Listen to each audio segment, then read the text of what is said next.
Hi guys, it's finally time for a new video tutorial after two previous color theory tutorial, lighting chiaroscuro video tutorial. We finally can apply all the knowledge in practice. So I saw this photo in Pinterest and I thought it's gonna be great and interesting example if I find 6 models with similar skin colors and we just try to create 6 different color palettes out of it. So I think I found them, the models with similar skin colors, and it's also important to remember that besides the darkness of skin color, because here we have this kind of a gradient from the darkest to the lightest skin colors to practice, but it's also the temperature of a skin color, the color itself of a skin color. We're gonna talk about it too a little in process. So we're gonna create 6 skin color palettes at first, and then at the end of this practice we're gonna also create this kind of skin color spheres to apply the colors on something like three-dimensional and see how it works, and also talk about additional colors. But first let's create the palette. So the first reference here is a perfect example. It was hard to find actually. There's not many references like this, at least not many I could find in Pinterest. Here we have this very pale, very light, very Renaissance portrait oil painting kind of skin color. It's always gonna be like this, looking like this, especially in this range of values, with this kind of very light pale skin color. It's gonna be rosy and cold. It's actually neutral here, but it looks cold to us because, as we know, temperature, a big part of temperature is intensity of the colors, and colors for this kind of portraits, for this kind of skin colors, are gonna be very non-intense, up to very grayish color. Not too grayish, but pretty much grayish still. We're gonna follow the same stages for each reference picture. It's all the same as we did in previous video tutorial. It wasn't this kind of comprehensive practice as we're gonna do today. Still, we've been doing all these stages and we already know this. First, it's finding 3 main values: light, midtone, and shadow. And to do this, we need to separate the light area from the shadow area very roughly, because there's a lot of different gradients on face, but still we need to roughly separate shadow side from the light side and find the midtone between these two. Picking this tone from the black and white reference picture and then trying to compare it to the values on the value scale, finding the most similar ones. In this case, with this reference picture, midtone is going to be upper than usual, because as we remember from chiaroscuro video tutorial, the value 5 is a usual midtone, and this color scheme is very pale color. It's very light, so the midtone is going to be upper, and the shadow part, the shadow value, is the 5 midtone, which is usually again a midtone, but in this case, it's a shadow value. So we're gonna bring all of this as a gradient from the value scale close to the reference picture to keep creating the palette. And as the next stage, we're gonna need to find hue, and I guess that's the easiest part, because we can just literally copy the color, the midtone color of the colored version of the reference picture with the dropper tool, and see in the color menu what's the hue of this beige skin color. It's important to also have the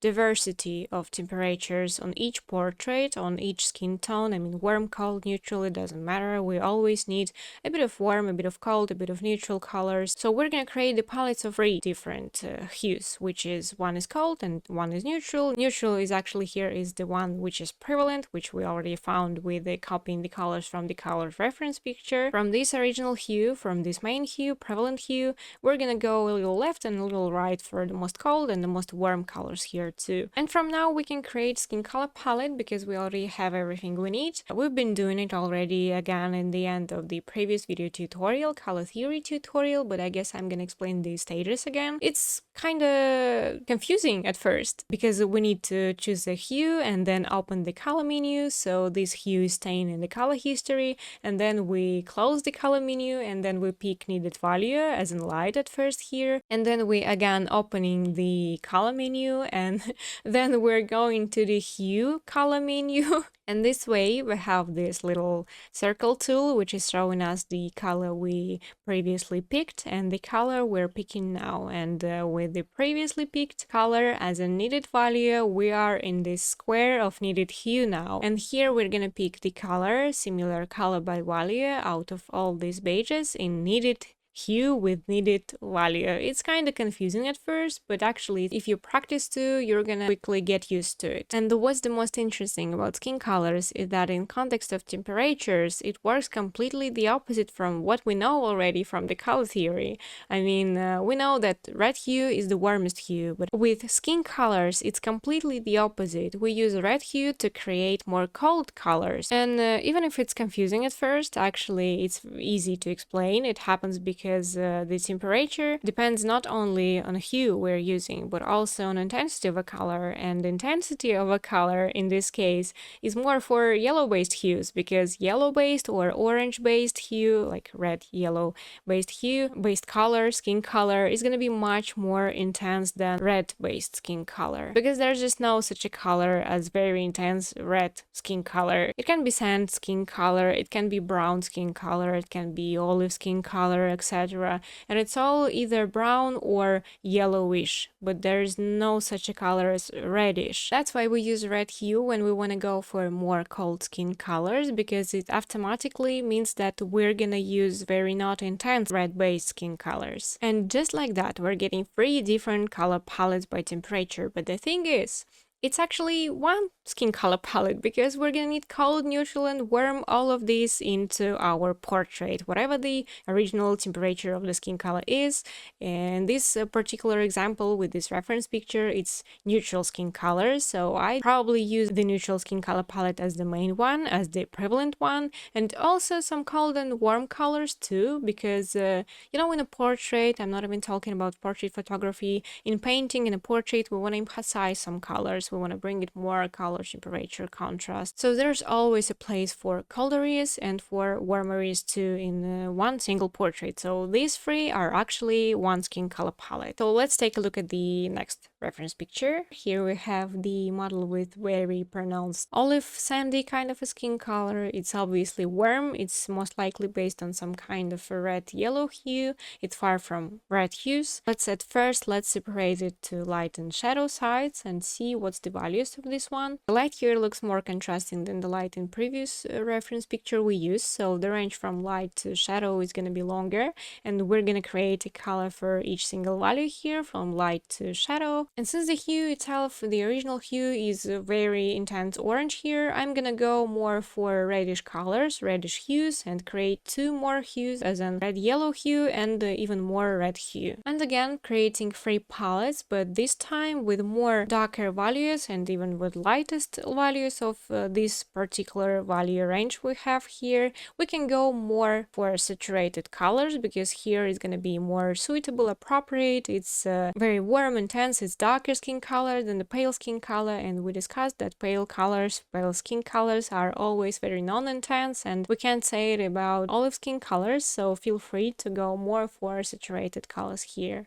So let's take a look at the next reference picture. It's my favorite kind of a skin color to paint, because there's always a lot of options to bring some yellowish colors, some greenish colors. It's such nice contrast as an additional colors. We're going to begin talking about it in the end of this video tutorial. For now, let's just divide the shadow side and light side and see what's the values for this reference picture. It's a big range again from light to shadow, but remember that we have a mid-tone as a transition from light to shadow. So if you find the light as far as, in this case, from shadow, you just separate it as in some light, some shadows, and transitioning as a mid-tone. Creating 3 hues again. Here I think I'm gonna go left and right for more yellowish and more reddish hue, as in more warm and more cold variations of skin color palettes. Creating a palette again by all stages, and I totally suggest you to do the same. I totally suggest you to practice with me. I think I'm gonna put here in this publication these reference pictures as an attached file, so you could also create this kind of a palettes to practice with values. Here we can already see that darker we go, more saturated we go, because these kind of colors, very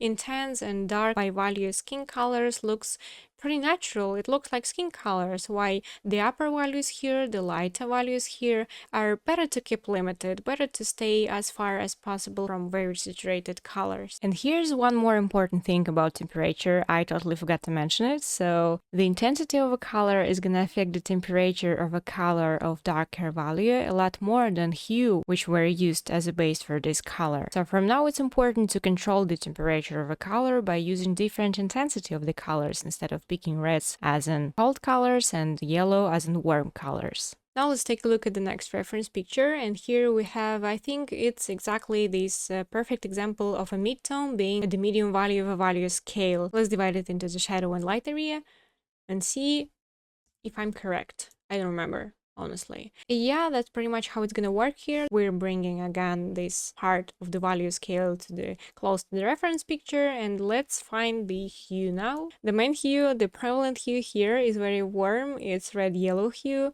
And you know, guys, I'm looking at the process now. I'm matching the process again with you right now, and I see that it'd be better if I choose some hues at the size of the main one, but for some reason, I don't know, probably I was tired and wanted to finish this practice as soon as possible, but I think it'd be better if I get for more yellow hue, even more yellow hue too, because the reference picture, the woman at the reference picture, her skin color is very intense yellowish, and I don't have this color here. It's still gonna work, but it's not gonna work as well as it could if I decide to, you know, go for one more hue instead of reddish, picked the yellow one. And again, here, the darker we go with values for the reference picture, which are suitable here, we can go more for more saturated colors, because here it's going to be appropriate, it's going to be suitable, it's always going to work like that. With more and more dark skin colors, we can go a lot further with saturated colors, while for lighter skin colors, it's better to stay far from saturated colors, because it's never this intense. You know, sometimes, in case if originally a person has a pale or a little darker than pale skin color and they tanned a lot, and then it's gonna be like reddish orange kind of a skin color. It happens rarely, but we can find this kind of references too, and for this it's kind of exception. We can use more saturated colors for tan skin color. And the next reference picture, an example of brown dark and very warm kind of a skin color. It's actually neutral, kind of neutral, because there's also, I see a lot of cold areas and warm areas, but in generally it gives this kind of feeling of very warm, intense skin kind of a color. The hue of a midtone is neutral here, so I'm gonna create one more for yellow and one more for red. And here, even with this kind of dark values, I'm still pretty careful with reds, as in saturated versions of reds, because it can appear very unnatural and strange as in colors on finished portrait painting. And with more and more yellow, we can go further for saturation. And one more thing about very dark brown skin colors is that it can be kind of complicated at first to paint it as a portrait, because there is a huge difference in values between light areas and highlights areas. It happens because dark skin colors are very reflective. There is always a lot of reflexes. It's going to be colored very brightly sometimes because it's going to reflect a lot of surfaces around, and just the highlights itself are going to be bright too. So I'd create a couple of more highlights for this reference picture for the skin color of a model. Its values 6, 7, and 8, while the light value for skin color is 5. I'm using the same hues here, and as usual going from unsaturated to more saturated, just a couple of different hues, a couple of different colors. It's gonna be helpful to have these to use as a highlight. And our next reference here is very dark brown color, has a lot of reflexes, it's very brightly colored reflexes here. This time our light is 5 and mid-tone is 3, shadow is 1. Shadow is actually something between 1 and 0, so I'd place the shadow value as an additional value here between these two. This skin color seems to me neutral or even warm, probably because these reflexes are colored in colors of surrounding areas, most likely. Probably it's additional light source, which is these bluish blue-purple colors, because we can see obviously there's some areas on the skin color which are very warm, almost orange, so probably with different lighting this model's skin color is a lot more warm than that. But since we're working with particular reference picture, we're gonna create the colors for this particular reference picture. picture. So I'm gonna go colder from this skin hue. I think the original skin color of the model is more intense than and more warm than we can see here, but again, since we're creating the color palette for this reference specifically, I'm gonna go with the limited palettes with very unsaturated color palettes. All of these are gonna be kind of cold here. And I specifically picked this color from reflex area, from highlights area, to show you that it's a purple blue hue here. And definitely we don't have it here. We don't have it in our skin color palette we just created. And that's a perfect moment to tell you about additional colors and why it's an important and it's just necessary part, finishing stage of creating any kind of a skin color. So let's just get to the next stage of practicing. Here's all the reference pictures we used today and all the skin color palettes we created for each reference picture. And now we're gonna create this kind of skin color spheres. And since I'm watching this video with you right now, the whole process of practicing, at the moment I was doing this, I didn't know that these two are actually, I mixed it up, I confused it, and at some point here I'm gonna realize it and I'm gonna swap it back. So for now, just keep in mind that these two are for each other. After the previous video tutorial, which is lighting a chiaroscuro, we know how the light is gonna make its path through any kind of a shape. It's first highlight, then it's light, then it's midtone, shadow, and reflex. And that's exactly why we've been doing it all over again and again with each skin color palette here. We've been picking the values and then matching the colors for each value, because now we know exactly which colors goes where. And in each complete palette we created, there's 3 versions of the palette. It's called neutral and warm. So we gotta pick the prevalent palette for each skin color, the prevalent hue, and place needed colors by needed values at each sphere here. Then I use Gaussian blur, and as you can see, it's the skin color palette is working, kinda. It still looks lifeless, and I don't know, something is just missing, and this something is additional colors. And we're gonna talk about it now, and I'm gonna show you how exactly we put it, which colors we pick as an additional. But first, let's finish each skin colored sphere here. And I want to remind you that it'd be great if you do this practice as well. If you create these 6 color palettes, if you create these 6 colored spheres, it's really helpful. It's very important practice to, you know, to just try it out, to see how values work, to learn to see values better, to learn the colors of each kind of a skin color tone. Because usually we think that only a complete practicing like portrait painting is going to be helpful because it's practice, and you know, they say practice and practice and practice. But it's also studying, and practice in process of studying like this, just practice with no finished portrait, with no portrait at all actually. It's just practicing with skin colors and skin colored spheres. It's very important, it's very helpful, and it'd be great if you also do this. And here's the moment I realized that these two are switched, and I replaced it back, and you can see actually how well the technique is working, because even with looking at the wrong reference picture, I created the skin colored spheres which are matching needed reference pictures, which these palettes were originally created for. So it's very good working technique. And now let's finally talk about additional colors. I'm gonna copy the spheres like before and after, so we could check what's the difference after we add these additional colors. And the first additional color is blush. It's vessels which are visible for the skin. It's blood color plus skin color, and it depends on how thin and transparent the skin is, how visible the vessels are gonna be. And talking about thin and half transparent, we're usually talking about pale kind of skin colors, because there's usually this very pronounced blush all over the face. Some areas are very brightly colored in rosy colors or reddish. It's something between rosy reddish colors for blush for pale skin colors. A little darker skin colors are gonna have blush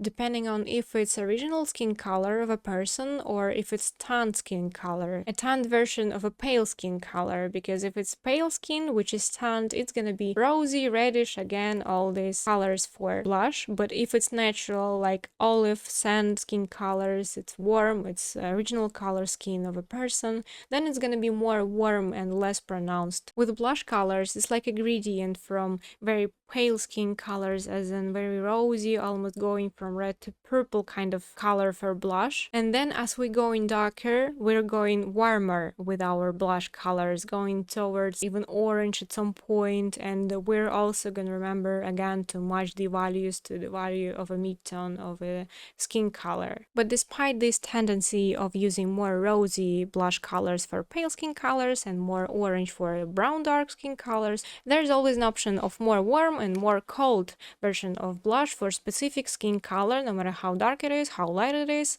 we can always go for more cold or warm accents as an additional blush color. And it's always going to be towards the red for cold version of blush color and towards to yellow for warm blush colors. And the second additional color is Veins color, and it's almost the same as with blush here. Wait, I gotta press pause here. I think I didn't explain it well with the Veins colors, because you can clearly see that it's more complicated than just like with the blush colors. It's for some reason it's cold and two worms here at the side, so let me explain. Cyan is the coldest hue as we know, even without this context of Veins colors, but it's very light. The hue itself is too light for most of the skin colors. It's only going to be suitable for very pale skin as a cold version of Veins colors. Going from cyan towards red, we can get more warm hue. It's green-yellow, which is a second and warm color for Veins for pale skin. These two, same as with blush, becoming warmer with increasing the darkness of a skin color, and since from cyan and yellow-green, to get the warmer versions of these colors, we gotta go towards reds with both of these, and at some point cyan is becoming warm violet and yellow-green is becoming warm olive, and we can't really say which of these is warmer or colder at the point of more dark values of the colors. So here, just like with the palettes, when we were creating the palettes with colors with more dark values, we were choosing to increase the saturation, to increase the intensity of the colors to keep the temperature warm. Same here with blush and Veins colors. It's better to just give it more intensity, more saturation, and this way you're gonna get warm look of a skin color of your portrait. And if you want to keep it cold, then you just lower it. Lower the intensity of all colors and lower the intensity of Veins and blush colors. And for the most dark brown skin colors, we're also adding a couple more additional colors, as in bright violet or bluish violet. It's this gradient between blue and purple, as in color for reflexes. And that's exactly this kind of additional color we were missing when we were working with the last reference picture, as in color for reflexes. And right now I'm gonna go off the screen so you could better see how I bring these colors to the skin color sphere a bit closer than it looks now. So let's get to the full screen now. So here at this stage, you can follow the anatomy by where exactly the veins should be visible or where the vessels should be visible, but it's not necessary. I personally, most of the time, I add the vessel and veins colors at the transition of the light to shadow, and sometimes I also add the veins color to the lightest areas, to the light values and highlight values, and to the reflexes as well. I use half opaque brush with not too soft texture because it leaves this kind of nice texture here. It gives it more three-dimensional look, kind of texture here. I think it looks nice, so I prefer to use not textured but not too soft brush. And it's only up to you which colors to bring here to these color spheres, to your complete portrait paintings, to your color skin color palette, because what I show here is more of natural colors, how it works with real skin colors. But it's art we're talking about, it's portraits, it can be stylization, some colors can be very bright and very pronounced, isn't just accents in context of portrait painting. So feel free to experiment and to try it out, different kind of colors. You don't have to copy, what I'm doing now. You can experiment, you can bring different kind of colors, you can create a little different palettes, use a little different hues. And I said when you'll be practicing, because I hope you will be practicing, because it's useful. Please. So I think that's it. Just check the before and after. I personally think I enjoy the process here. I enjoy how it looks as the final finishing skin color spheres. I even want to paint all of these references, all of these models as a complete portrait paintings now, because I studied the colors and I love it. I love the idea of how it can come up as a portrait. So that was it, guys, but that's not it. Again, I'm gonna mention that you should totally do this practice yourself. I'm gonna put these photos, these reference pictures and attached files here to this publication, and please, I'm begging you, practice and create these palettes, create these skin colored spheres. Try to come up with maybe different additional colors. Just try to practice and you'll see how useful it can be. You're gonna learn a lot about values, about colors, about different skin colors, about how it works in general. It's very useful practice. So and I'm gonna be here. We're gonna see each other in the next video tutorial. And you know, there was a poll a couple of days ago and you guys voted for me to publish video tutorials, short video tutorials instead of written tutorials. I publish now 4 times a month, 2 or 3 sometimes. So we're gonna see each other in next video tutorial, next short video tutorial, and we're also gonna vote for the subject for this video tutorial upcoming. And it was nice to talk to you. I hope you feel the same, and I see you in the next video. Bye!